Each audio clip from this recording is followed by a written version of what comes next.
Assalamualaikum warahmatullahi wabarakatuh. Apa kabar Bapak Ibu guru hebat? Perkenalkan, saya Ibu Ratna Juwitarini, pengawas dari Dinas Pendidikan Provinsi Kalimantan Selatan. Kali ini saya akan berbagi praktik baik tentang pembelajaran berdiferensiasi di sekolah. Mari kita simak video berikut ini. Bapak dan Ibu guru hebat, tahukah Bapak dan Ibu bagaimana ketika kita menemukan ada seorang siswa yang tidak dapat mengikuti pembelajaran di kelas? Apa yang akan Bapak Ibu guru lakukan? Tahukah Bapak Ibu bagaimana karakteristik setiap siswa di kelas Bapak dan Ibu? Tahukah Bapak Ibu apa yang menjadi kekuatan dan apa yang menjadi kelemahan mereka? Siapa yang memiliki keterampilan membaca dan memahami bacaan paling baik di kelas Bapak dan Ibu? Siapa yang memiliki kemampuan berhitung yang paling baik atau sebaliknya? Tahukah Bapak Ibu siapa murid di kelas Bapak Ibu yang paling senang berbicara di kelas? Siapa yang paling senang mengganggu temannya di kelas? Bagaimana gaya belajar mereka? Apa minat mereka di kelas? Pertanyaan-pertanyaan seperti itu jarang, bahkan tidak pernah datang dari Bapak Ibu guru, karena Bapak Ibu guru hanya ingin melihat siswanya di kelas cepat mencapai target pembelajaran seperti yang diharapkan dalam kurikulum. Setiap hari Bapak dan Ibu tanpa Bapak Ibu guru sadari dihadapkan pada berbagai keberagaman yang banyak sekali bentuknya. Bapak Ibu secara terus-menerus menghadapi tantangan yang beragam di kelas. Seringkali juga Bapak Ibu harus memutuskan banyak hal dalam satu waktu. Keterampilan ini yang tanpa Bapak Ibu sadari begitu natural terjadi di kelas Bapak dan Ibu, sehingga membuat Bapak Ibu begitu terbiasa dalam menghadapi tantangan. Saya yakin berbagai usaha telah Bapak Ibu guru lakukan yang tujuannya untuk meningkatkan, memastikan bahwa setiap peserta didik atau murid di kelas Bapak Ibu sukses dalam pembelajaran. Lalu apa itu pembelajaran berdiferensiasi? Menurut Tomlinson, pembelajaran berdiferensiasi adalah sebuah usaha untuk menyesuaikan proses pembelajaran di kelas guna memenuhi kebutuhan belajar dari setiap individu murid di kelas Bapak dan Ibu. Pembelajaran berdiferensiasi bukan berarti guru harus mengelompokkan nih murid yang pintar dengan murid yang pintar, murid yang kada pintar dengan yang kurang pintar. Bukan pula memberikan tugas yang berbeda-beda untuk setiap murid di kelas. Pembelajaran berdiferensiasi bukan sebuah pembelajaran yang semrawut, di mana seorang guru harus berlari ke sana kemari, membantu si A, membantu si B, membantu si C dalam waktu yang bersamaan. Karena guru bukan seorang Superman yang bisa terbang. Guru bukan harus membuat beberapa perencanaan pembelajaran dalam waktu sekaligus.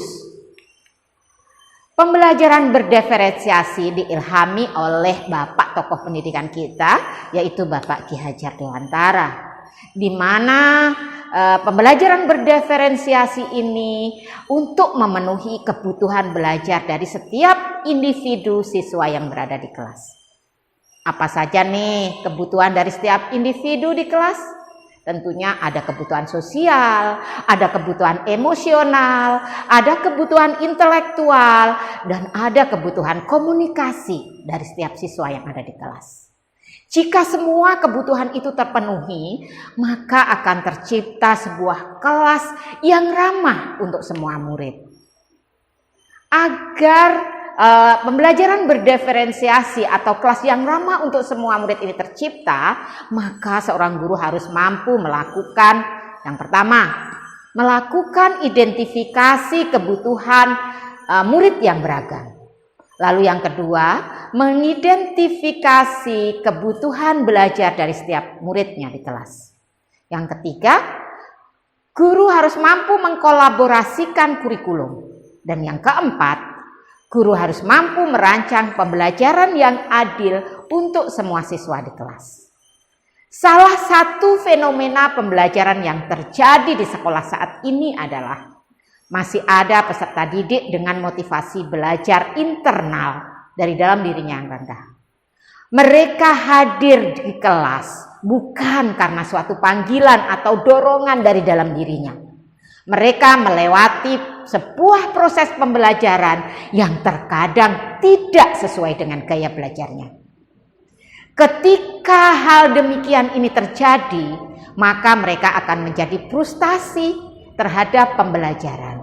Dan akhirnya akan berdampak pada menurunnya motivasi belajar dari siswa tersebut.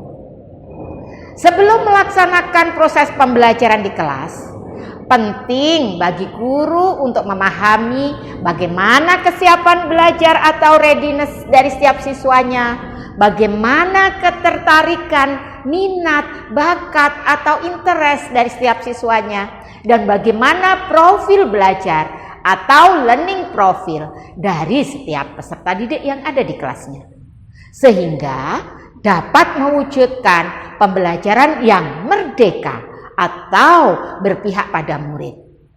Diharapkan mampu mewujudkan pembelajaran yang bermakna atau meaningful learning. Strateginya bagaimana?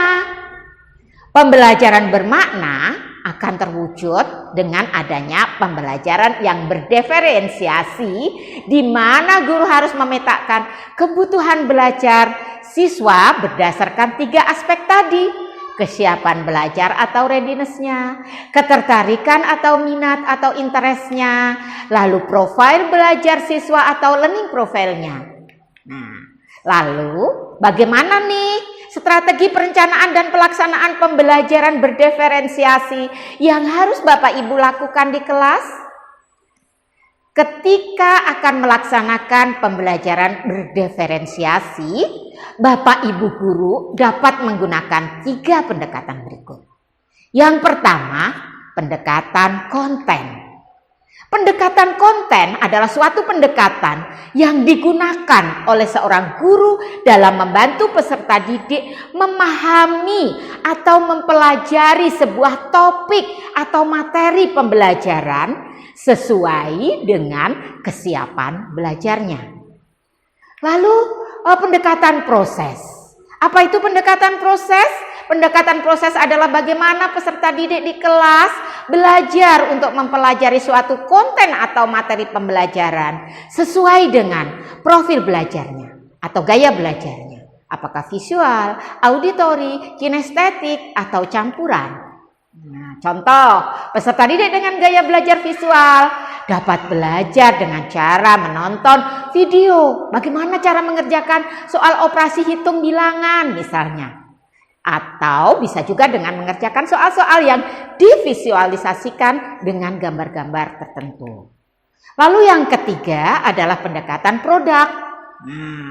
Pendekatan produk adalah sebuah karya yang dihasilkan oleh peserta didik dalam menyajikan sebuah konten atau materi pembelajaran.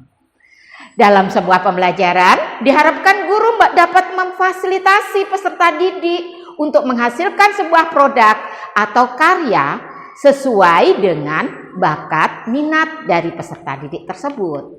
Nah, itulah Bapak Ibu sedikit tentang berbagi praktik baik saya tentang pembelajaran berdiferensiasi yang dapat Bapak Ibu guru terapkan di kelas atau di sekolah. Harapan saya, semoga video ini bermanfaat dan sampai bertemu kembali dengan video-video saya berikutnya. Assalamualaikum warahmatullahi wabarakatuh.